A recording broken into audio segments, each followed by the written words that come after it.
Yeah, I mean, obviously, Donaldson only made one exit. Ducatis traditionally take more time to get up to their own pace, refining their package. The Yamaha was very good, always out the box. And to be honest, the advantage we had in FP1 was Toprak is so good at learning tracks and so good at riding in slippery conditions. It's ridiculous. So, yeah, we thought we expected it to be, let's say, a normal session. So that's a lot of fun. Yeah, thank you.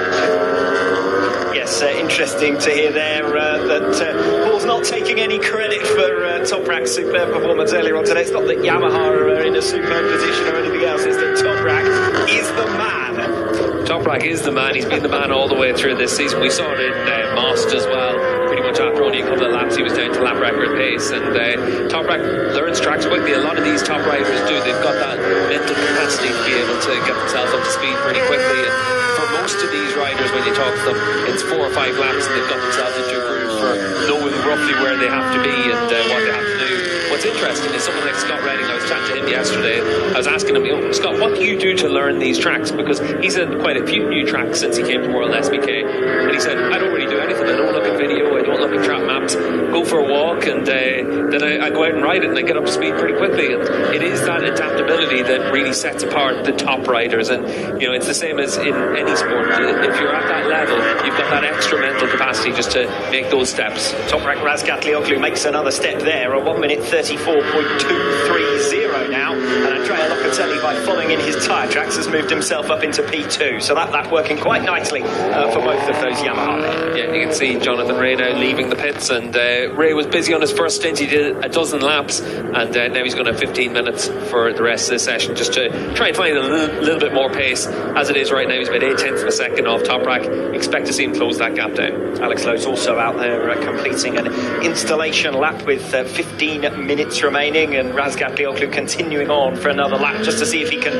raise that bar a little bit further. Yeah, down into the 33s is what Toprak's going to be aiming for, and by all accounts, from what we were expecting around here was round about 165 km/h average speed, and Toprak's in and around that right now, so that's a good indication of how quickly he's been able to get himself ready for this. It's a little bit outrageous, really, isn't it? When we get to tomorrow, we're going to be in that position that we have been in before after a Friday, of saying if you want to beat Toprak, you're going to have to take the fight to him right at the start of the race. You're going to have to beat him in qualifying, you're going to have to beat him up in the early laps, get him into the group, and that looks at the moment like being the only way to race him. But Toprak's a rider with no weaknesses right now. He's really strong in pretty much every area. If you look at the question marks that we had about Toprak in previous years, it was qualifying. He was struggling on a Q tyre in Superpole. He's been really good in qualifying this year. Then it suddenly was, well, what's he going to be like in wet conditions? That was always a bit of an issue for him on the Kawasaki, and last year on the Yamaha. Suddenly we went to, I think it was Misano, we went out in the wet session and he felt comfortable, and suddenly he felt like, I can ride in the wet. He's been really good in the wet since he's won a race in Catalunya in the wet conditions. He's been he led the race in Catalunya before technical problem, but he's looked really comfortable in all conditions now. Superpole sessions, he's been able to make a big step forward. He doesn't have a weakness anymore. Toprak's latest laps, plural, they're going to go away from him because he caught Chaz Davies in the second half of his last lap round, which cost him a fair amount of time, pushed him into the late 1 minute 35s, and the start of this lap also behind Davies. I wonder whether that gives some credence to what Paul was saying just a couple of moments ago. If a rider is fairly fast, it's not going to be necessarily easy to make a pass around here. Mentioned it previously in the circuit build-up. The start-finish straight only just over 500 metres. We see much longer straights at most of the venues, frankly, during the 2021 World SBK season. Into turn 1's going to be the most obvious passing place, I think. Yeah, we sort of thought turn 10 might be an overtaking spot, and then everyone did their track walk yesterday and saw just how open it is through 7, 8 and 9. It's really fast through here. So then suddenly down in towards turn 10, it looks like it's going to be a little bit more one line through there. It looks like it's going to be pretty tricky to follow the rider down in towards turn 10. But obviously in the race conditions we might see some riders just making a daring move.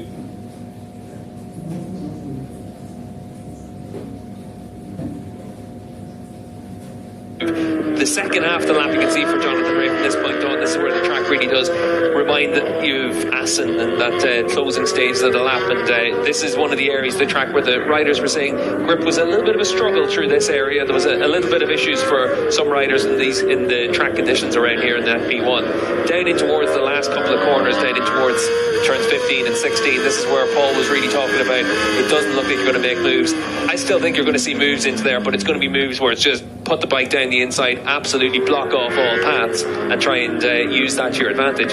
It's not a natural overtaking opportunity. Yes, a sort of classic supercross style, down the inside and stop the other person on the racing line. We could see a little bit of that through turn 16, little doubt about that.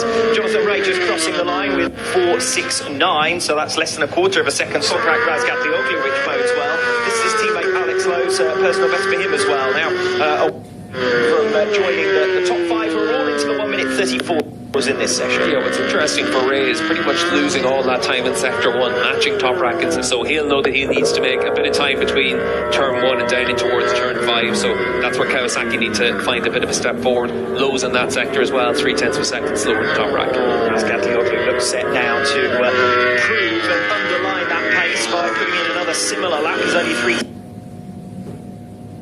thousandths of a second down after 3 completed sectors. If he puts in a couple here in the 1 minute 34 points, that proves the point, doesn't it? Well, the point's already been proven by Toprak. He got down to speed really quickly in free practice to push a little bit harder than some of the other riders this morning, and he's been able to get good information from both sessions. Yes, was interesting. 1,000th of a second down. That's about as similar as you can get to his previous lap. I think that proves what I was saying. As far as Paul was saying, that he was so confident when the low grip conditions, when it was slippery earlier on today. We heard from other riders in between the sessions who were talking about how slippery it was out there, and yet Toprak was able to get down into the 1 minute 34.9s, which is roughly the pace of Scott Redding and Michael Ruben Rinaldi, who are 4th and 5th in this session when the track's rubbered into a much greater extent. Yeah, I was asking Toprak about how he trains and prepares, because obviously we've seen an awful lot on social media of him out there in an R3 racing around go-kart tracks with Keenan and the Unju brothers as well. And what Toprak was saying was basically they go out there, they use the same tyres for a week of running and basically just rag everything. And he says by the end of the week you're trying to set the same times as you would on a new tyre, but it just helps you try and learn and understand how the bike moves around underneath you, how you have to adapt to it, how you have to make changes. And that's where we've seen in the low grip conditions, like Paul said, that's where Toprak has an advantage over some other riders. I had thought for a moment there you were just going to say, no, that's just for fun. Certainly likes to entertain himself, and I think Keenan got the bug back as well this season when he went out free practice himself. Yeah, well, Keenan, of course, was also out in action in Turkish 300 racing, where himself and Toprak went out. Toprak was at pains to say he was faster than Keenan on the 300 as well. I think Toprak is faster than everyone at the moment. I don't think you've said this before. Few would argue if you said he's among the very top riders in the world at the moment. Yeah, I think that there's no real question about it. He's done a great job. He's managed to make that package work around him as well. Obviously, we've seen the Yamaha really strong with Locatelli and Gerloff through the course this year. Even have to look at Chris Ponson as well. He's had some great performances. I think back to Catalunya finishing inside the top 9 in the Super Bowl race. It shows that the Yamaha package as a whole can work really well. Toprak's just able to get the absolute most out of it. Yes, he has been able to demonstrate that once again in free practice too. He leads the way on a 1 minute 34.230. Jonathan Ray just 0.2 of a second behind him. Andrea Locatelli best of the rest. Down to Anthony in pit lane. Thanks, Alex. Down in the Aruba Ducati, both who Marcos Everetti leading and Marco. We've seen the Ducatis be strong in the past in these sort of extreme heat conditions, like Jerez last year, Navarra this year. But with the track as slippery as it is live. Also about the data, we try different gearing, final gear ratio, and we compare at the end of the session different riders. For the moment, it seems that the so high temperature doesn't seem the biggest problem. It seems that the bike is working well. We just need to fix a couple of areas. But we are in general quite happy about the first feedback from the rider. Thanks, Marco. Thank you. 7.5 minutes remaining in free practice 2. Jonathan Ray, a quarter of a second down on his latest lap coming into the final sector, loses further ground in sector 4. That's been a trend compared to Razgat Lioglu throughout the day, that final sector, that pretty much everyone losing time through that. Yeah, and it is a little bit closer in that final sector compared to what it was in free practice 1, but certainly that's an area where you would expect the Yamaha to be quite strong. For Jonathan Ray, spent a bit of time in sector 1, he's only a tenth of a second slower than Toprak now, so he's closing in on what he needs to do. No points, no prizes in free practice. It's all about what you're going to do in the Super Bowl session tomorrow, and then obviously the opening race the weekend. Yes, it is in that final sector that Ray's actually made up a little bit of his time compared to Razgat Lioglu, and certainly compared to free practice 1. Toprak still finding the time pretty much everywhere, though, isn't he? Looking good in this session. A couple of tenths clear. This is Axel Bassani. Bassani at the moment sits in P4, and another strong display from him. He sits as top Ducati. Yeah, it's interesting when we look at the overall sector times. Obviously, we've seen Toprak really consistent all the way through today's running. In the first and the fourth sections, Kawasaki have made a step forward. Lowe's fastest in sector 1, and Jonathan Ray fastest in sector 4, Toprak fastest in sector 2 and 3. So it is a case of everyone now trying to find that natural balance in where their bikes work a little bit better than others. Locatelli coming over the line, similar lap to what he had done for his best in this session. Leon Haslam's just popped up into P4, so that catches a bit by surprise. Haslam was further down the order than that. 34.6 from Leon Haslam. A couple of signs on occasions for Honda over the course of these 2 free practice sessions so far. Yeah, we've seen from Honda over the course of this year, there is a good bike in that package. It's just been a case that they haven't been always able to get the most out of it. It's really competitive in World SBK now. When you look at the Yamahas, the Kawasaki's, the Ducatis, all very consistent all the way through. It does make it very difficult if you're not quite able to get to that limit of your bike to then get yourself into those leading positions. We've obviously seen Bautista with podiums, hasn't had a podium as well this year, and it has been a case of, for both of them, they've had to try and make those steps. Good for Garrett Gerloff, his start to the weekend. I hope we see it for the rest of the weekend as well, to send him into the winter with a little bit of a confidence boost. He was a little bit closer to the front over the last couple of rounds compared to what he had been. It's been almost an anonymous spell for Garrett Gerloff. You'll think all the way back to Assen, the first 4 rounds of the season. Gerloff was absolutely superb, and you would have never in a million years believed that Axel Bassani was going to get on terms with him later on in the season and start to challenge for top independent, and that's something that Gerloff is actually going to genuinely have to defend over the course of this weekend, because he sits in 8th position in the championship, only 14 clear of Bassani. Yeah, and certainly for Gerloff, up until Assen, really looking, he was consistently at the front, able to run at the same pace and really battle with everyone in those leading positions. Had some podiums at the start of the year, and gave Leon Haslam a bit of credit there. Front row for Haslam, not a podium. I just remember him doing par firme a couple of times, but certainly for Garrett Gerloff, hopefully this is the sign of what we're going to see from him again next year. We want to see him up at the front of the field. He's an exciting rider. He's obviously had some tough times through the course of this season, but you want to see him able to show exactly what he can do on a superbike. Yes, Haslam's had a P4 and a P5. That's close enough. And P4 I'm afraid, as far as next season is concerned. He's set to move on from SBK. 3 minutes still on the clock for FP2. Razgat Lioglu, the fastest man out there, but Jonathan Ray has chipped away at that margin. Garrett Gerloff also very much on the pace, and Leon Haslam with that stunning effort to go P4. Alex Lowe's currently rounds out the top 5. We're coming now to the final laps from all of our big guns. Michael Vandermark just setting a new personal best at 1 minute 34.938. Yeah, so we've got the leading 11 riders now in the 1 minute 34s as well, so it is getting a lot closer now with Scott Redding all the way down in 11th, but only 0.8 of a second off the pace, but on course for an improved lap time now as well. Alvaro Bautista on course for a fast lap as well at the halfway stage. Toprak on course for another consistent lap there, 34.3. That's about 1/10 of a second off of his fastest time, but still faster than what we've seen from anyone else. That's when Razgat Lioglu can set a time that isn't an improvement, but is still faster than anyone else, that he is able to underline just the consistency that he's going to be able to demonstrate over the course of this weekend. Alvaro Bautista, well, we've just seen Leon Haslam put in a really strong lap. He's now made his way back into the pits, so that may well be the end of his session, at least competitively. Alvaro Bautista here, see if he can match his teammate. He actually betters him, goes up into P4, and again, a reminder, we've got less than a second covering the top 12 in this session.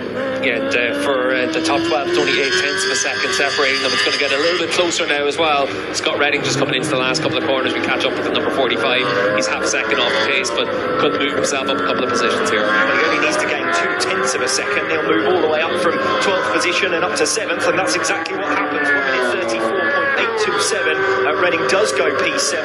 Meanwhile, out on the circuit with 2 minutes to go, Garrett Gerloff heads into the 3rd sector, and he's up at the halfway mark on Raz Gablioglu. Yeah, Gerloff up by 0.04 of a second, so good run through the first half of the lap, just about to come through to the end of sector 3 as well. We'll keep an eye on his lap times on the number 31 Yamaha. Lose a bit of ground in sector 3, he's 0.2 of a second off now. And Andrea Locatelli also losing a couple of tenths of a second through that 3rd sector. He's in line still for a new personal best to try and move himself up from 8th position. Scott Redding with a strong 1st sector on his latest lap. We're only 1.5 minutes away now from the checkered flag falling, so we're in towards final lap territory for several of these riders. Michael Ruben Rinaldi and Scott Redding into the second half of their latest laps, both a couple of tenths of a second down at this stage. But Garrett Gerloff 6 tenths down in the end on his latest lap. We saw him come up with a bit of a single lap cracker late on in FP1. He's got to kind of justify that pace over a longer distance over the course of tomorrow. Yeah, well, he's been able to put in 3 pretty fast laps in a row there, 34.4 and then a 34.7 and 34.8, so decent enough consistency there at the end of the session. 1 minute to go then. Rejoin Scott Redding, a few tenths of a second down. He should be able to get this lap completed and have time for one more in the remainder of free practice 2. And he's Redding, who is at the moment the only rider on the move as far as the front runners are concerned. Chaz Davies has just made up a couple of positions, but only into P15, so work for him to do over the course of this weekend. Redding crosses the line to go P5, splits Bautista and Haslam in the pecking order. 1:34.579. Scott Redding's time, 3.5 tenths of a second down on Raz Gablioglu. You ride on board. Yeah, Redding actually fastest of all in sector 3 as well now, so he's been able to find some progress over the course of the last couple of sessions as well. Alvaro Bautista won't improve on his final lap. He's lost over a second through sector 2 after being 7 thousandths of a second up through sector 1. Raz Gablioglu there exiting the final turn and crosses the line to complete his session and see the checkered flag with a 1:34.612. So a little bit slower than his previous lap, but he's not going to mind too much about that. Raz Gablioglu's got this session, he's got Friday sewn up here at the Mandalika International Circuit, and with a series of stunning laps faster than his nearest rival, Jonathan Black. Yeah, and what's going to be interesting is to see that for Toprak, he's fast in each of the sectors, very fast in sector 2, but for Jonathan Ray, he's maybe most of his lap time in the second half of the lap. Chaz Davies gets caught up behind Oliver Koenig here. He may well lose what looks set to be his personal best lap, and I'd say that's going to go away from him now. He makes his way through on the inside line, and that's where we're talking about the potential overtaking zone in between turns 15 and 16. It's certainly one of the slowest, if not the slowest corner on the circuit, and Chaz Davies using that to good effect to get through on Oliver Koenig, and it is a new personal best, but I fancy that Davies probably would have moved up in positions if he hadn't got caught behind the rider who's effectively a backmarker, with all due respect, this weekend on his World SBK. Yeah, Chaz lost 7 tenths of a second in that final sector, so that's catching Koenig into that sector. Koenig's actually made some good progress in this session. He's been able to get himself well underneath the 107% time that you have to set to qualify for a race, and he's been able to find, I think, about 3 seconds in this session as well, so he's been able to make a big step forward on that Kawasaki as well. And purely in numbers terms, probably not too far off what other riders who have been doing on that same bike this season, to be honest. Yeah, we've seen the likes of Epis and Crescent. He actually found 4.5 seconds in this session, so he's made a big step forward from this morning. Obviously, enough track conditions have improved a lot, but for Oliver, he's also trying to learn how to ride a World SBK bike. This is his first outing on a World SBK spec bike. He has ridden a superbike in the Endurance World Championship.